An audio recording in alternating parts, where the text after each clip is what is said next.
여러분 안녕하십니까? 다파뉴스입니다. 제5대 방위사업청장으로 장수만 전 국방부 차관이 지난 16일 취임했습니다. 장수만 청장은 이날 취임사를 통해 현재 논의가 되고 있는 획득제도 개편안에 대해 국방부와 방위사업청이 서로 윈윈하는 게임이 돼야 한다고 밝혔습니다. 이어 획득 분야와 방위산업 분야에 있어 블루오션을 개발해 나가야 한다며 획득 전문 인력의 확보와 방산 수출의 정비 등 과업에 따른 기능 조정과 조직 정비를 해 나가겠다고 밝혔습니다. 이와 함께 방위 사업의 투명성과 효율성, 전문성을 높이고 방산 경쟁력 강화를 달성할 수 있도록 노력하겠다고 덧붙였습니다. 계속해서 장수만 신임 방위사업청장님의 인사 말씀을 영상으로 보시겠습니다.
전시 상황을 대비한 을지 연습이 지난 16일부터 나흘간 진행됐습니다.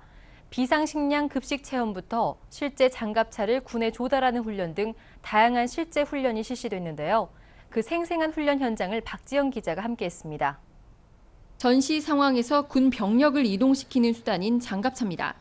출고를 앞두고 점검을 위한 엔지니어들의 손길이 분주히 움직입니다. 이렇게 점검을 마친 장갑차는 트럭에 실려 헌병 차량의 호의를 받으며 방산 업체를 떠납니다. 비상시는 핵심 설비 공정을 2교대 내지 3교대 작업함으로 인해 가지고 평시 대비 약 200% 이상의 생산 능력을 갖추게 됩니다. 이에 따라서 군의 전력화 요구에 적극 대응이 가능할 것으로 판단합니다. 다음 날 장갑차가 도착한 곳은 경기도 부근의 한 부대. 장갑차를 하역하고 부대 관계자와 방산업체 관계자의 인수 절차가 일사불란하게 이루어집니다. 연막탄을 투척하고 장갑차를 오르내리는 군 병력들의 훈련 상황은 실제 전시 상황과 다를 바 없습니다. 전시 상황을 대비한 이 같은 실전 훈련이 이번 을지 연습에서 실시됐습니다. 개청 이후 처음으로 전시 조달 절차 수행 간의 제한 사항을 파악하고 기간별 이행 사항과 전시 절차 숙달을 통해서 전시 조달 계획 실효성 검증 및 절차를 숙달하는 데 있었습니다. 이 밖에도 비상식량 급식 체험 등 다양한 훈련이 진행됐습니다. 이번 을지 연습은 전시 업무 숙달은 물론 전시 군에서 필요로 하는 물자를 적게 조달하는 등 방위사업청의 전시 업무를 한 차원 발전시키는 기회였습니다. 실제 전시 상황을 방불케 하는 이번 훈련으로 국가의 안보력을 다시 한번 점검하는 계기가 됐습니다. 다파뉴스 박지영입니다. 방위사업청이 투명성 제고를 위해 중앙행정기관 최초로 도입한 옴부즈만 제도. 이번에 3기로 활동하게 될 옴부즈만들이 새로 구성됐는데요. 이용호 씨 등 3명으로 구성된 이번 옴부즈만은 오는 2012년까지 2년간 활동하게 됩니다. 방위사업청 제3기 옴부즈만이 지난 10일 공식 출범했습니다. 이번 3기 옴부즈만은 이용호 씨 등 3명으로 구성됐습니다. 비영리 민간단체에서 추천을 받아 위촉된 옴부즈만은 변호사, 전직 감사원 출신 공무원 등 감사와 투명성 관련 분야의 전문가들입니다. 이번 옴부즈만은 오는 2012년까지 2년을 임기로 활동하게 될 계획입니다. 그래서 투명성을 높이는 일이 가장 중심이 될 것이고, 그리고 그 민원인과 또 우리 청의 그 이익이 잘 조합해서 결국 전국적으로는 국가 이익에 부합될 수 있도록 그런 노력을 할 생각입니다. 방위사업청은 지난 2006년 중앙행정기관 최초로 옴부즈만 제도를 도입했습니다. 옴부즈만은 지난 4년간 모두 75건의 민원을 접수해 부조리한 사례 16건에 대해 시정을 요구하는 등 활발한 조사 활동을 펼쳤습니다. 이 가운데 14건은 방위사업청이 관련 규정을 개정하는 등 제도 개선에 힘쓴 바 있습니다. 공식적인 루트에서는 돌아보지 못하는 그런 억울한 사항들을 잘 좀 조사해서 정말 억울한 사항이 생기지 않도록 해주시고, 나아가서 우리 방위사업청뿐만 아니라 우리나라 전 공공기관에 좀 옴부즈만 제도가 확산될 수 있는 그런 계기를 좀 마련했으면 좋겠다, 이런 바람을 갖습니다. 정부 기관 내에서도 모범적인 사례로 평가되고 있는 방위사업청 옴부즈만 제도. 그간의 성과에 힘입어 이번 3기 옴부즈만의 방위산업 투명성 제고를 위한 활발한 활동이 기대되고 있습니다. 다파뉴스 박지영입니다.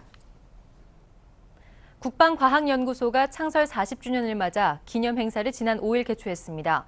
이날 행사에는 김태형 국방부 장관을 비롯해 고위 군 관계자 10여 명이 주요 내빈으로 참석했습니다. 또 김태형 장관은 창설 40주년 기념식수 행사 후 그동안 국방과학기술 개발에 힘써온 유공자들에게 훈포상을 수여했습니다. 국방해양과학기술 발전을 위해 군관 산학연이 모두 힘을 모으기로 했습니다. 지난 13일 한국해양대학교에서 열린 심포지엄에서는 국방해양과학기술 현황과 발전 방향, 그리고 방산 중소기업 육성 활성화 방안 등이 논의됐습니다. 또 이날 행사에서는 국방해양과학기술 군관산학연 협력단도 구축됐습니다. 앞으로 협력단 활동을 통해 상호 기술 정보 교류는 물론 최첨단 무기체계 요소 기술을 확보할 수 있을 것으로 기대되고 있습니다. 계속해서 다파단신 보시겠습니다. 2010 군용 항공기 가망 인증 국제 컨퍼런스가 다음 달 9일 밀레니엄 서울 힐튼 호텔에서 개최됩니다. 이번 컨퍼런스에서는 군용 항공기 가망 인증 제도 조기 정착을 위한 국내외 제도 소개와 민군 공동협력 방안을 모색할 예정입니다. 방위사업청은 올해부터 핵심 부품 국산화 개발 지원 사업을 시작합니다. 이 사업은 무기체계의 핵심 부품을 개발하는 중소기업에 3년간 최대 6억 원의 자금을 지원하는 겁니다. 참여를 희망하는 중소벤처기업은 다음 달 3일까지 방위사업청과 국방기술품질원 홈페이지를 통해 신청하면 됩니다. 국방기술품질원은 지난 17일 한국표준협회로부터 국방핵심기술 R&D 평가 분야의 국제적 품질 경영 시스템인 ISO 9001 인증을 획득했습니다. 이번 인증은 기품원이 수행하는 제안서 평가와 성과 평가, 부처 자체 평가에 대한 관리 시스템이 적합하게 운영되고 있다는 것을 국제적으로 인정받게 된 것입니다. 이상으로 다파뉴스를 마칩니다. 고맙습니다.